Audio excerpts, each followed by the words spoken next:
রাহুল, আরে রাহুল, কি হয়েছে রে? কিভাবে পড়ে আছিস কেন? আমি আমার বাবাকে মেরে ফেলেছি, আমি দায়। আরে তুই কেন দায়ী হবি? ভাগের উপর কি কারো কোনো হাত আছে? দেখ, যা হবার হয়ে গেছে, কিন্তু তোকে তো বাঁচতে হবে। বেঁচে থাকার কোনো অধিকার নেই আমার। আমি মেরেছি আমার বাবাকে। কেন এসব কথা বলছিস রাহুল? হ্যাঁ, কিছু খেয়েছিস? হ্যাঁ, এই এই জানা খাবার নিয়ে আয় না। নে, কিছু খেয়ে নে, নয়তো শরীর খারাপ করবে। খা খা নে, খেয়ে নে।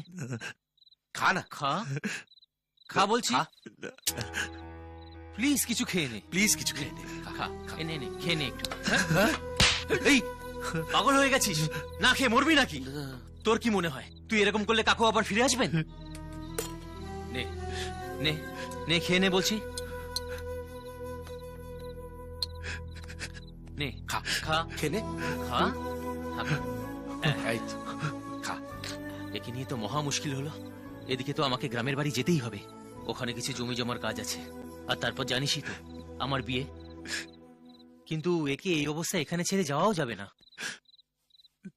আমি বলি কি, ওকে আমাদের ফ্ল্যাটে নিয়ে যাবো। আরে তোদের ফ্ল্যাটটা ছোট, প্রবলেম হবে।